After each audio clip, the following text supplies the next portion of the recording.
All righty, welcome. I am Heather Pierce Campbell, the legal website warrior. I'm an attorney and legal coach based here in Seattle, Washington, serving online information entrepreneurs throughout the US and the world. Welcome to another episode of Guts, Grit, and Great Business. I am super excited to welcome Dr. Darnyelle Jervey Harmon here today. Welcome, Darnyelle. Hello, Heather. I'm so excited to be here. Hi, y'all. We are going to have a fun time, and we're recording this on a Friday afternoon, so I'm excited that this is how I get to wrap up my afternoon. Yeah, me too. For those of you that don't know Darnyelle is the award-winning, iconic, and incomparable Inc. 5000 CEO of Incredible One Enterprises, LLC, a multi-million-dollar coaching and consulting brand. Best known for transforming the lives of her business coaching clients and live event attendees, Darnyelle equips her clients to leverage and scale businesses that serve them financially and spiritually. In fact, over the last 10 years, she has helped her clients generate more than $500 million in sales and more than $365 million in revenue. By teaching her award-winning Move to Millions method, Darnyelle takes business owners from six-figure years to six-figure quarters, six-figure months, six-figure weeks, and ultimately six-figure days in record time, all while deepening their connections to God and strengthening your faith. Darnyelle is a 7-time best-selling author, the creator of 5 powerful business systems, and the host of the Move to Millions podcast with Dr. Darnyelle J. Harmon. In 2023, she will introduce the world to the book she was born to write, Move to Millions. And we were just chatting about that, so I'm super excited that we've got the title there. So welcome, Darnyelle. I feel like we have a lot to talk about today. Again, thank you for having me. Every time I listen to people read my bio, I'm always like, that girl is so impressive. So I'm excited to be here. Excellent. Oh, super fun. Well, I am curious to know more. Like, obviously, we've got this amazing bio. I've, spent some time on your website. Tell us a little bit, though, about some of the background that people don't get to know about unless they hear it directly from you. Absolutely. I typically start answering this question by going all the way back, right? Whenever I'm speaking, I always tell the story of my origin story, my birth story. My mother didn't actually know that she was carrying me. And so for the first 6 months of my growing, I guess that's what we call it, she was, my parents are addicts. And so she was actively getting high. When she learned she was carrying me, she immediately stopped, but the doctors thought that the damage had already been done. But I was born with no cognitive challenges. And, I believe that, and I like to talk about that because I believe that when there is a purpose for who you are and the work that you are to do in the world, there is nothing that can stop you from it. And I know your community, they're filled with heart and mission-driven entrepreneurs and business owners who really want to impact the world. And so knowing that there was a purpose for my life very early is what set me on a mission to find my purpose. And so by the time I was 10, my mother was now in jail and I was living with my father and my stepmother. And as a result of one of my teachers, Mrs. Dixon, I talk about her in my new book, Move to Millions. I learned about the power of words, the significance of words, and made a declaration that I wanted to use my life to use words to transform others. And so I've been on this mission for as long as I can remember. I love words. I studied English in college. I've written, as you said, 7 books. I love to write. It's probably my most favorite activity is to string words together that are going to equip, empower, educate, and entertain. And so I'm excited to be here and to share with your peeps. I love that. Wow, you've got some challenging things in your origin story. How was it that as such a young kid you could find and hold on to that purpose? I love that question. And I'm grateful again to Mrs. Dixon because when she taught me, she did not see an angry Black girl. And I believe I had every right to be angry. I lost my mom at 8, right? She went to jail. Like, how are you a young girl and you don't have your mother? Like, it was just not the best time and not the best situation, but because I had a teacher. So those of you who are former teachers, I celebrate you. Those of you who might be listening that are still teachers with a little side hustle, whatever it is, I celebrate you because you're so impressionable. And were it not for Mrs. Dixon, I can promise you that I wouldn't be on the trajectory that my life has taken. And so for me, being surrounded by teachers and mentors who very early on saw my potential and honed it, that made all the difference. And so no matter what I was experiencing at home, which in a lot of ways was chaotic at best, I had a safe space where I could go to, where I could explore and be curated and cultivated to become what was going on up here, right? As I dreamed those really, really big ideas, my name itself means the secret place where dreamers go to dream. So as I would allow these big ideas to come into my life experience, I had a safe space to explore them. And so I'm really, really grateful for that. And that just, it followed me throughout all of my primary and secondary education. So once I was out of Miss Dixon's class, I ran into Miss Light James and I had her in junior high school. And then by the time I got to high school, there was Mr. Cook and Mrs. Cook. They were married and she was in home ec and he was a guidance counselor. They all saw my purpose and my potential, and they made it their personal missions to support me to continue to develop it. I mean, your story gave me goosebumps. We are wrapping up Teacher Appreciation Week here. And yes. I was helping my kids choose some little cards so that they could write thank you cards to their teachers. And my daughter chose one that said, "You can change the world." And she's 5, right? And she took her sweet time trying to choose exactly the right card. And I just thought, oh my gosh, she gets it, because our teachers do change the world. And they magnify the potential of all these amazing young children by helping to nurture those hopes and dreams. Your love of words, that part of your story reminds me, we have the Stacey Abrams book, the children's book, Stacey's, what is it called? Stacey's like wonderful words, or Stacey's extraordinary words. And it's one of my daughter's favorite, but that passion for words that starts so young, like, I love it. As somebody who loves words myself, I'm always curious, like, how people connect with language and when they connected with language and realize like the power of language to change lives, to move mountains, really. So it was to tell the story, because I think it would be a great frame for those who are listening just to understand a little bit more. So I was very angry, and rightfully so, if you ask me at that age. Miss Dixon noticed my anger, but she also saw my potential. And so one day she pulls me aside just before recess and she gives me a journal. She asked me, had I ever heard of a journal? And I told her no. And she said, "You're going to miss your potential if you're not careful because you're so angry. So I want you to use this book, and every time you get angry, I want you to write it down." I don't think Miss Dixon knew how angry I was for real and how quickly I would fill that journal. Within 2 weeks, I had filled it. And in so doing, it was the most, I can verbalize this today as a 47-year-old. I couldn't say this at 10, but it was the most cathartic experience where I realized that the release that came by getting it out, because I had been called by my therapist around that time a volcano, like I would just keep it to myself.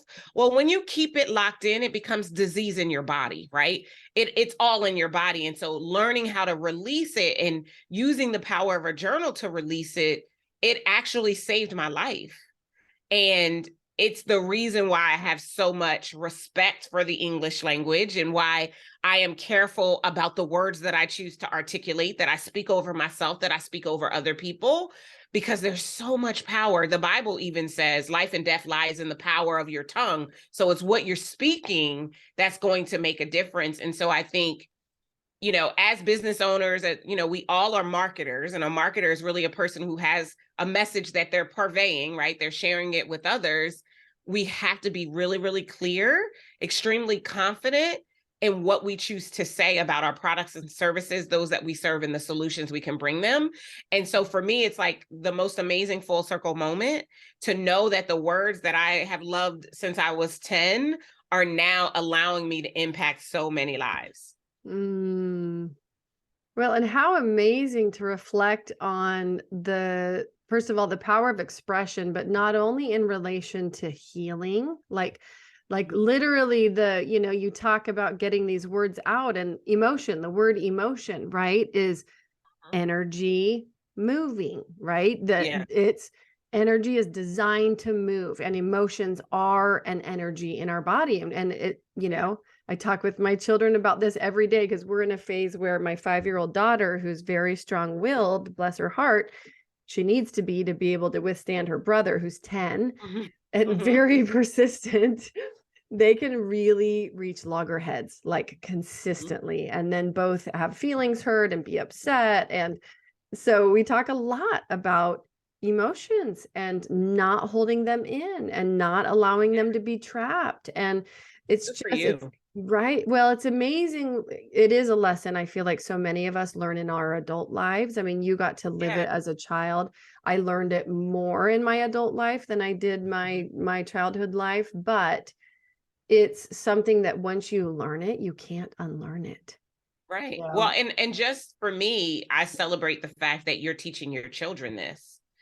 That lesson that you're conveying to them and demonstrating to them on a daily or weekly basis is going to serve them so well as they continue to grow. That learning how to process, I mean, that's a big part of the reason why many of us ends up on a therapist couch because we were totally. not taught about our emotions and feel, or we were taught to stifle them, right? Yep. Especially little boys, right? Yep. Boys don't cry. Boys have to be strong and they can't feel. And so anyway, that could take us down a whole diatribe that you might not want us to go down on this podcast. But I just love that. And I just wanted to honor you for that, because I think that it is so powerful and important to be recognizing the significance and to be teaching it to your children so that it becomes who they are as they continue to grow and become productive adults. Well, and to tie this back into conversation around, like, how do we relate to this and use this as entrepreneurs, as business owners? The reality, at least from my perspective, is that when somebody chooses to engage with you, hire you, purchase, anything from your business, whether it's a product or a service, so often, in my opinion, it's because if they're relating to you, let's pretend you're having an enrollment call or a sales call or something, it's the energy that you bring to that conversation about, whatever it is that's happening. And if the energy is not there, getting back to emotion and the power of words and the way that we express ourselves, if the energy is not there, the experience is going to be completely different than if you show up full of heart and passion and energy for what you do. And I really just Absolutely. think that people buy from those who are really energetic about, but in a good way, about what they have to offer. Yeah, I agree. I agree. I think energy and the exchange thereof is very, very important, and understanding the significance of it and how to create an environment for it. Because often, specifically talking about sales conversations, the prospective client shows up to the conversation thinking that they might buy, but also a little afraid and a little fear popping in because there's still variables that they don't know. And so your confidence and the energy of your confidence is what they're going to have to borrow often to say yes to themselves through your product or service. And so you're absolutely right that energetic exchange and understanding the significance of it is critical, that we learn, and that we learn how to leverage and steward inside of our work. Yeah. Mm. Where did the connection arise in your life to business? Like, when did business become your path? I love this question, Heather. So I was 16 years old, and I've always loved to write, as we've already discussed in words. And so I wrote this essay that won this trip. And we were on the trip. That trip took us to 5 US cities. And in one of the cities, we went into a major corporation. And it was the first time, this might sound a little crazy, but it was the first time that I'd ever seen women in business suits, like nice pantsuits or nice skirt suits, like running business, running the show. They were the bosses. And I was just immediately excited by that. I mean, I remember dreaming like, one day I'm going to have a briefcase like the women had, and my hair is going to be back in a bun, and I'm going to get a Brooks Brothers suit. Like when I first went to corporate America right out of college, I took the money I had, I went and bought a Brooks Brothers suit. I wore my hair in a bun for like the first couple of years, and I carried my briefcase because I just wanted to be a businesswoman. That was it for me, even though I had this passion and this fire to use words, but I wanted to use them in business. And interestingly, I had gone through the process of applying to law school, had even gotten into several law schools and got accepted to Georgetown, which was my dream law school, and then decided at the last minute not to go. Right. And so I was like, I'm not going to do the law thing, but I still want to be a businesswoman, and I still want to use my words to help people. And so that landed eventually a job in marketing, which, marketing is using words. And so, but that was the first memory at 16. I was like, I want to be one of those ladies who wears those really nice suits and carries the briefcase and runs things. I was very clear I wanted to run something.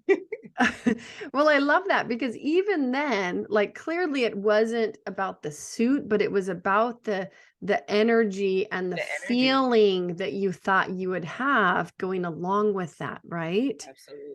Yep. I love that so much. And then I love the story of you actually doing it. Like the first couple of years, I just wore buns and I had that briefcase. Yeah, my black and it very thin white pinstripes Brooks Brothers suit. Oh, so good. It was the dream, Heather. When I finally got it, I was like, I have arrived. Oh my gosh.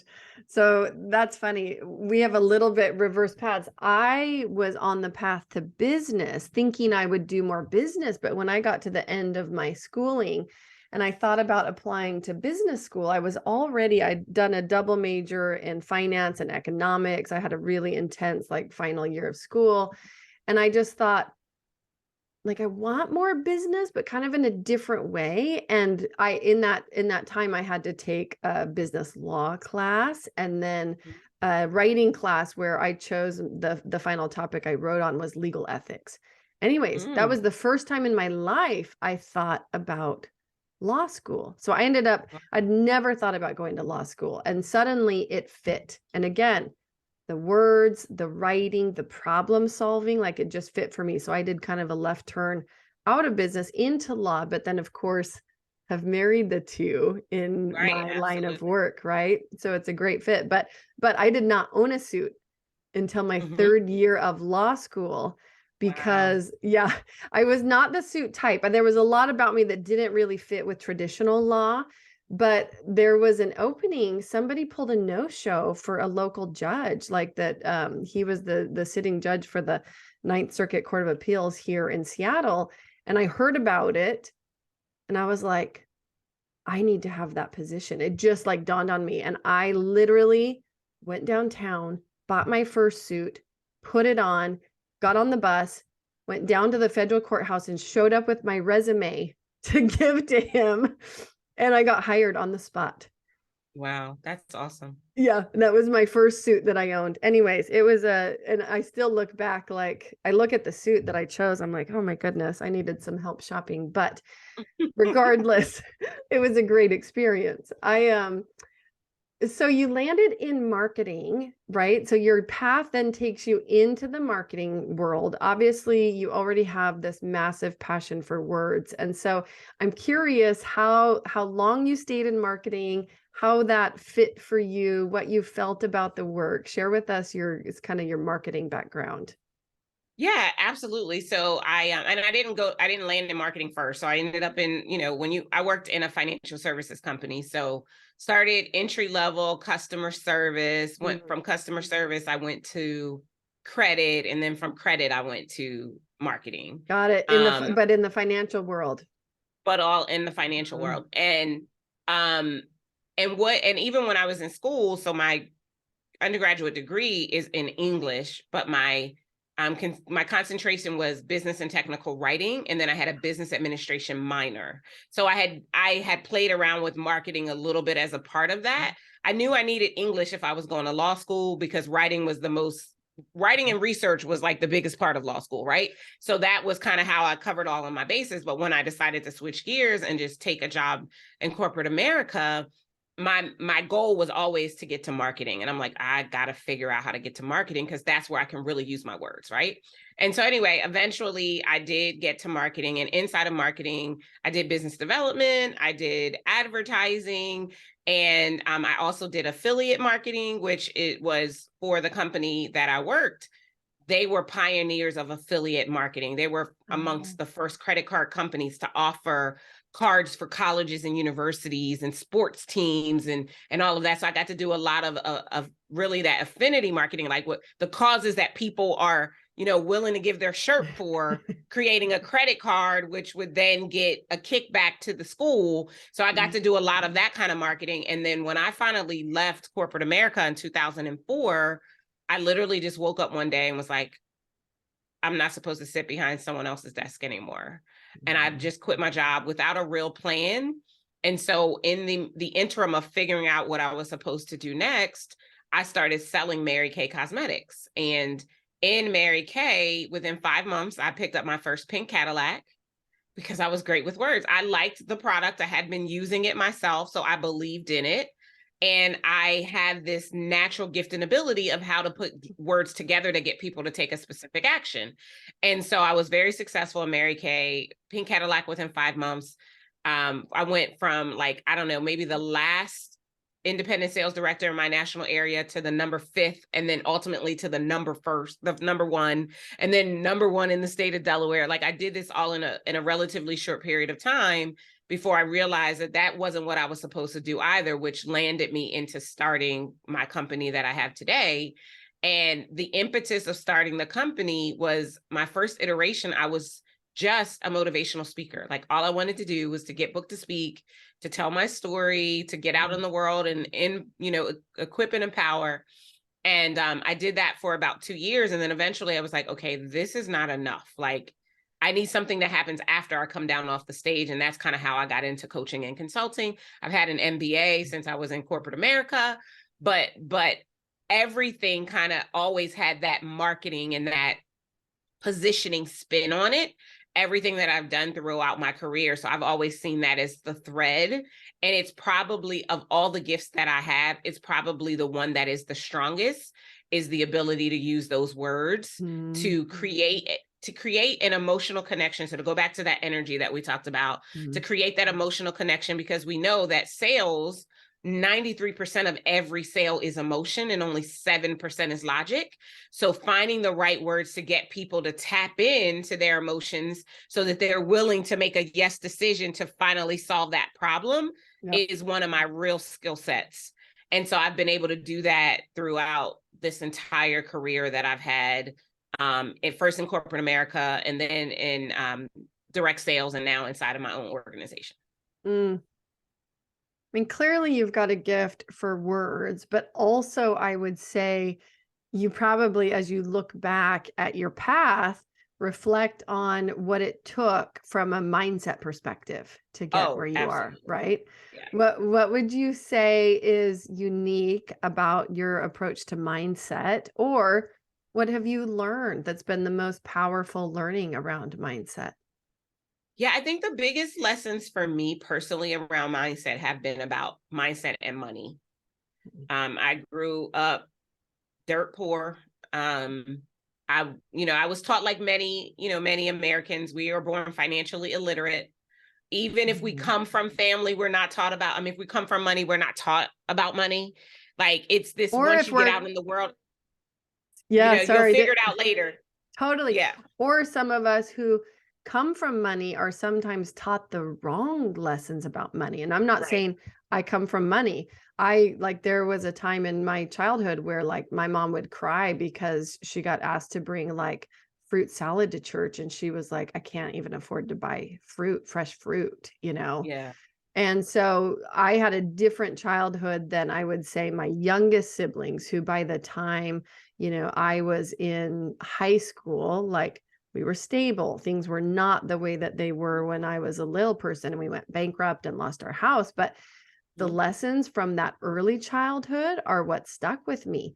Money's Oh hard to yeah. come by, doesn't grow on trees. You have to work You hard got to for work hard money. for it, All right? the, Right. yes, There'll right? never be enough. You know what I mean? If you have enough to be comfortable, you're ahead, like all of those little lessons. And so, even when I first got my job and I was making great money, by the time I was 25, I was making six figures. I burned a lot of money because I Right. didn't know about it. I Yeah. actually didn't start learning about money, Heather, until I filed bankruptcy. And a requirement in the state of Delaware is that I had to go through a financial literacy course. That's when I Oh, started to really learn about money, because no one had ever taught me. I mean, I don't know that my parents could have taught me, because all they really knew was how to rob Peter to pay Paul. yeah. That's what they knew, because Survival that's what mode. they from their parents, right? Yeah. And so, so learning that. So for me, most of the mindsets, like I've always had an incredible amount of resiliency and Mm. determination. I've always been a big dreamer, and I always have been what I say I'm too dumb to doubt that the dreams that I hold cannot come true. I've always been that girl. But where I would fall short until I learned about money and money in relation to myself. So what I say today is that the way you see money is really about the way you see yourself. You were talking earlier about emotion, and that emotion is just energy. Well, guess what? Money is just energy too. And depending upon how you see yourself, your own worth quotient, your own deserve level is going to determine what you do or don't do in order to have access to that financial resource, to have access to that energy. Money is one of the most plentiful resources that exist on the planet. And whether or not you have enough of it is really about what you believe to be true about yourself. So that was probably the biggest mindset lesson that I learned and had to learn. And now that I've learned it, I can honestly, confidently, and without apology say that I have more money than I know what to do with. It's amazing. And Yeah. it really changes things. Like, I tell clients all the time, and I would say this to your listeners as well. I don't believe in I can't afford it. And yes, I grew up watching all of the I can't afford it. What I now know is that I can afford whatever it is that I desire. And so the question is, do I want to afford it? Because if I want to afford it as an entrepreneur, I can go create the money. Entrepreneurs are people who solve problems for money. And so I can find a problem that's not currently being served by the clients that I want to serve, or not currently being solved by the clients that I want to serve. And I can create a solution to that problem and get people to give me money so I can afford the things that I want. And so I've shifted that paradigm for myself. So now it's too expensive. It's, do I want to do what I will need to do to afford this if I don't currently have the resource available for it? And that has been such a tremendous lesson in resourcefulness. Mm-hmm. And it has created an energy, a vibration that is always high, because I know I'm a creator. And we're all actually creators. Like if we're all creators. We were created to be creators. And I live into my creative energy. And so it has shifted and changed the way that I see everything in business, and how I show up in business, what I stand for, what I won't stand for, what I accept, all of the things really come from understanding how I see myself, and recognizing that my worth and my ability to deserve isn't contingent on what anybody else has to say about me. It's really only about what I believe to be true about myself. I love so much of what you said in there. I think the power of truly understanding, and I love the way you phrased it, your ability to deserve, right? Mm-hmm. Were there steps that you took to change that for yourself? Oh, absolutely. Absolutely. I would say the first thing was to realize that what I had been taught and the lessons that I caught, most of them weren't true. Right? Like when you think about the word believe, Believe, there is a lie smack dab in the middle of most of the things we believe, right? And so most of the things that I believed, the things I inherited from my parents, were actually lies. And so the first step was just acknowledging all of the beliefs, putting them on paper, and being willing to ask myself if that belief that I held actually was true. And what could happen for me if it weren't, if I were able to prove that it weren't true. So dismantling those beliefs was really the first step. Once I started to do that, then I was like, I mean, first it was like an identity crisis, because everything that I knew to be true, I was now questioning and challenging. And it's like, who in the world are you? Because you have no foundation anymore. I believed you had to work hard for money. And then I proved to myself that you don't have to work hard for money. So now my identity is in question. I don't know who I am because I can actually make money without working hard. As just one example, right? And so once you dismantle the belief and you prove that it isn't true anymore, then you erect a new belief. And so if I don't have to work hard for money, what's my reframe? My reframe is that I can create money and I can have access to money with grace and ease whenever I desire. And so then you go and you test the new belief and validate that that is the belief that you should actually continue to hold. And so I started to play this game with myself. I call it the make money move game. And so I would create scenarios and situations where I could make money move to validate that I didn't have to work hard for money, because that was the belief I was trying to disprove. And so those are like the basic steps, and it applies to anything. So whatever, for me, it was money. For you, it might be consistency, or it might be confidence. And it could be confidence because you heard loved ones tell you that you're not good at something, or you're never going to be good at that, which the things we say to children, like, we don't realize the impact and how long that tape will play based on what we said out of anger or discontentment that had absolutely nothing. My mom used to say, you're going to be just like your no good father. That's what she used to tell us. Oh. And so you question your worth. Oh, yeah. Am I any good? Do I deserve to be loved? Well, it's a really bad space to be in. Oh my gosh. Well, and how many children, this is what is fascinating about the way that we form beliefs, is that so often they're formed at a time when we were actually incapable of truly understanding the world. Yep. Right? So you're absolutely right that every single one of us should be questioning every single thing that pops up as a belief, whether it's a thought, an emotion, something that shows us that there's like some internal conflict around something, right? Yep. And it's, I think the thing that's surprising about beliefs is how we can keep them below the surface without even recognizing that we have a certain belief. Right? Yeah. Well, and I think that happens because we have our subconscious mind and our conscious mind. And our subconscious mind is like muscle memory. It's the place we go without even thinking, right? Like, I know it's happened to me where I remember getting in the car and starting it, but I do not remember the drive home. Totally. All I know is I'm now somehow on my street in my driveway, and I'm like, how did I get here? That's our subconscious mind. It's extremely powerful. And because it takes everything we present to it as if it's the truth, it can get us into trouble because we tend to believe that our beliefs are the truth. Yes.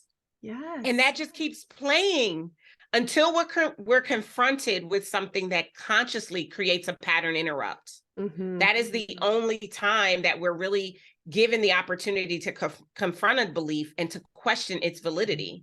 But if no one is ever disrupting us and creating an environment for us to question anything that we've believed to be true, anything that we base our life, our habits on, we will continue to muddle in the mediocrity of those beliefs and think that we're okay.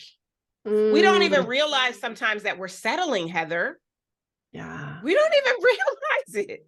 Oh, it's so true. It's, I love the way that you went through like a process to dissect, to first of all, examine and like put down, but then to kind of dissect those beliefs and like attempt to actually prove them false. I think what a lot of people do is just try to like swap out one belief with another one without necessarily going through a detailed process to actually make the change. Yeah. And that's why most people they end up reverting back or not actually dismantling the Mm, belief. Like it becomes a temporary thing. yeah. They resolve it temporarily, but it ends up coming back into being because they haven't radically dismantled it. And the way you dismantle it is by actually going through that evaluation process, picking it apart, and then reframing. Mm.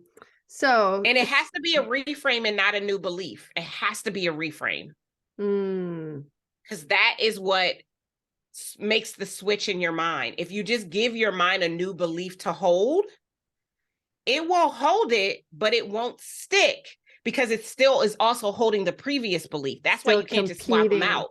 Yeah. Right. So give us an example of a reframe.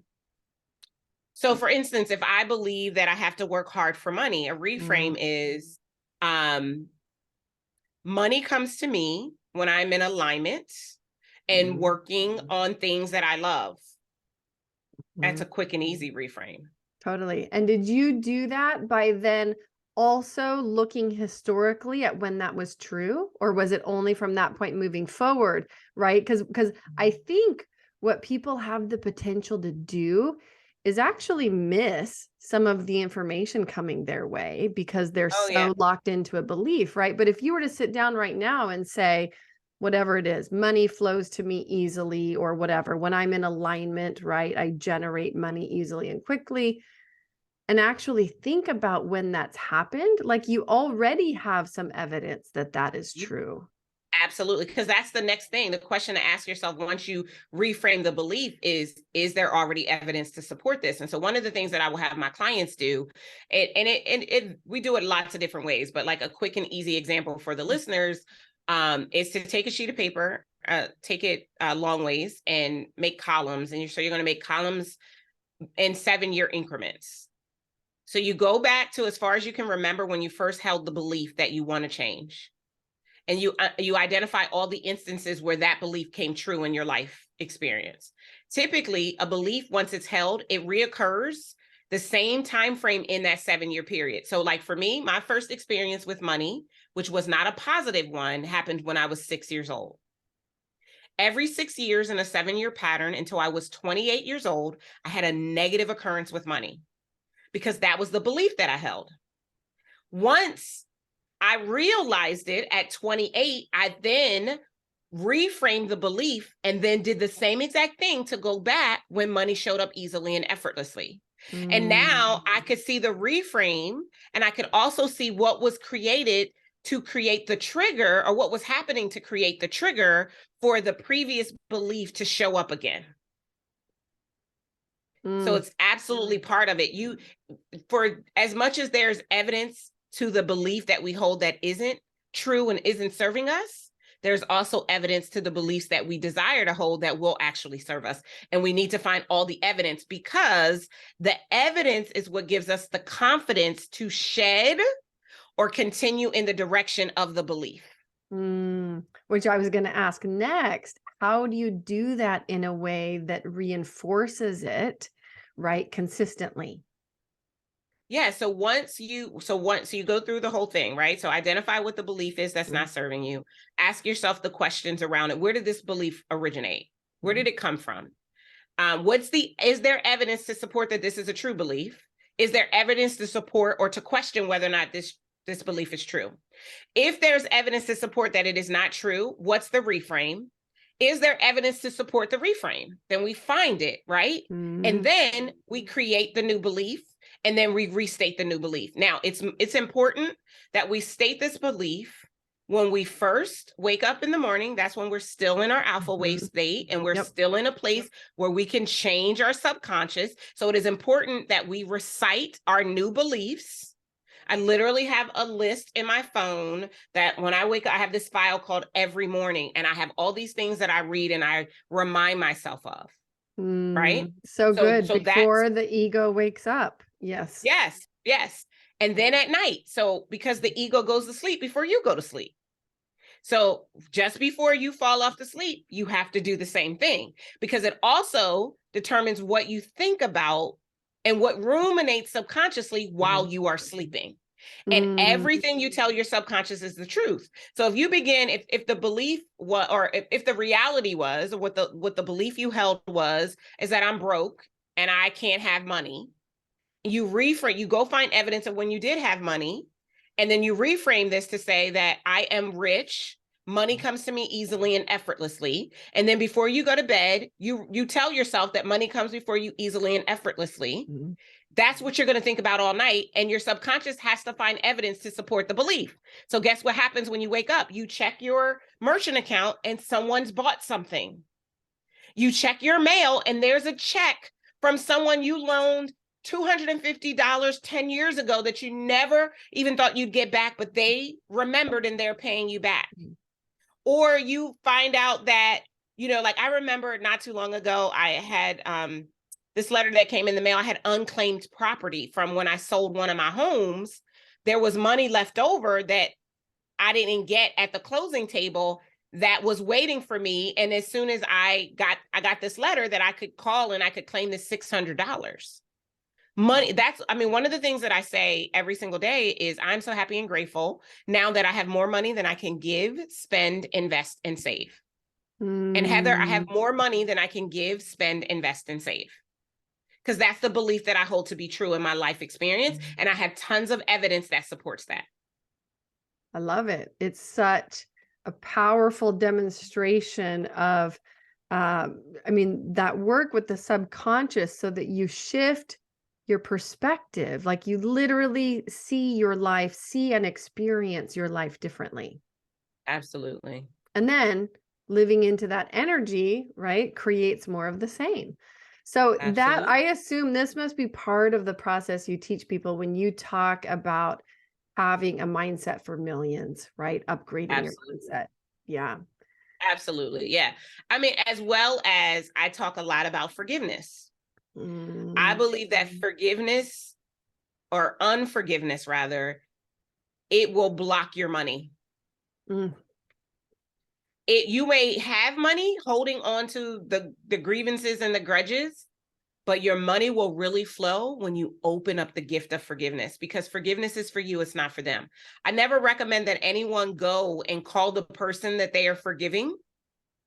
It's for you. Write the letter forgiving them, burn the letter, absolve it, release the energy, and watch flow into your life. Like in my book, I have a whole chapter that talks about the role that forgiveness plays in getting access and getting your business to the $1 million mark.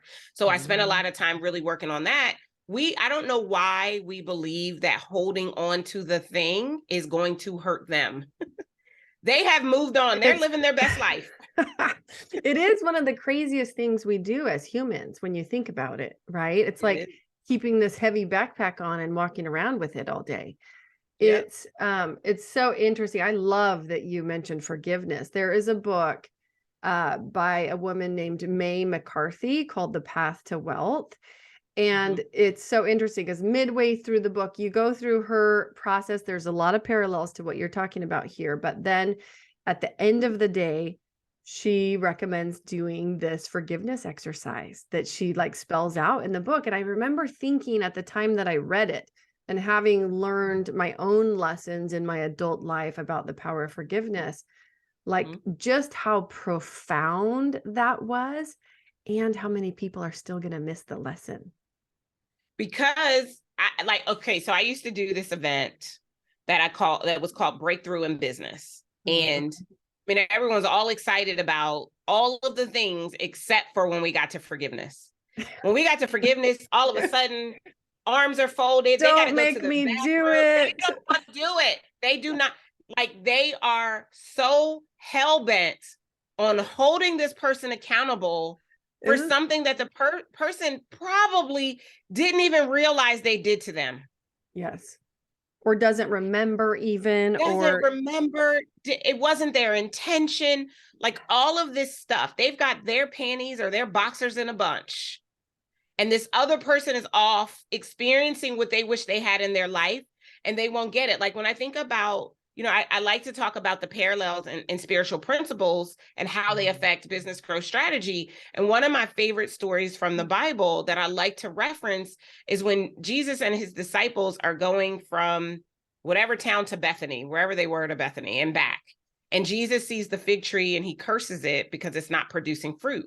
Well, the next morning they're walking back to the town and the disciples cannot believe that the fig tree that Jesus cursed actually died. Talk about the power of words, right? Mm-hmm. So Jesus kind of slows down and turns around and tells them a really, really powerful lesson. And I liken this to be what I call it the $1 million winning formula, right? If you want to have anything you want, and in this verse, Jesus says, you can say to any mountain, move, and it will move if you do 4 things. If you first believe it, then you don't doubt it, you speak to it, and then you forgive. So if you believe, don't doubt, speak, and forgive, you can tell any mountain to move. So that means the mountain of debt, the mountain of broke, whatever the mountain is, you can tell it to move if you're willing to do the forgiveness work. We're willing to believe it. We're willing to not doubt it. We're willing to speak over it. But we are get to that forgive, and it is a heck we no. are not willing. We are willing to give up the keys to the castle, Heather, just to hold on to this grievance that is not serving us and probably wasn't done with ill intention in the first place. And so that's another thing that's really important about getting access to millions is being willing to forgive. And then another important part of that mindset work is around obedience. Obedience to yourself. Obedience, like we all know right from wrong. We were taught it. We feel it intuitively. We know it. And many of us, in knowing the difference, still choose to take the road traveled the most instead of the road less traveled, which is what we should do. Yeah. Right. Right. That obedience piece is something else that's really important. And they all integrate, I believe, seamlessly once your eyes are open to it. I have a whole section of Move to Millions where I talk about what I call the softer side of entrepreneurship. Everybody wants to talk strategy. But if it were strategy alone that would make you millions of dollars, we'd all be making millions because we all have great strategy. It's this softer side of entrepreneurship that makes the difference. And it's so important that we understand that. Well, this just brings to light, I feel like in a really powerful way, something that I talk about regularly, which is our business growth is entirely dependent on our personal development and our personal growth. It's there's just no breaking those things apart. And there's a couple things that I really love. And first of all, in regards to, in case you're listening and you're like, whatever, I've never read the Bible, I don't know about that tree story. Modern day scientists, children have run experiments, setting up 2 separate, same plants, same watering schedule, same sunshine, playing lovely, beautiful music to one, talking, swearing at, saying naughty things to the other. Guess which one dies? Wow. Yeah, it's true. And it like Google the internet. There are numerous experiences that talk about a plant's ability to absorb energy, right? And again, back to our words, our emotions are energy. They are an expression of energy. And this is why so much like this forgiveness piece is such a beautiful bow on all of it, because how on earth are we going to go farther and faster when we are carrying these burdens that we refuse to put down? Just not going to happen. And if you're listening and you're like, this has piqued my curiosity, go do some digging into this forgiveness piece. It is really, really powerful. Yeah, it's a game changer. It is a game changer. And I love that you mentioned this as like this hidden secret ingredient, because it's not talked about really in this way. And people do get so focused on the business and outward strategies and the next move. And so often we just need to slow down and look inward and do the work that we've been unwilling to do. And then even forgiveness in business, like the client who defaults on their program, the partner who doesn't pull their weight, like all of those things, it's still forgiveness, like being willing to release it and release them to their highest good, just so that you can continue on the path of your own highest good. Right. Right. And that's, I think, a super challenging thing for some people to do, especially if it's in your face every day. Like, Yeah. oh, there's that lesson again. But it really is a practice. Forgiveness is a Mhm. practice like It is. anything else. Right.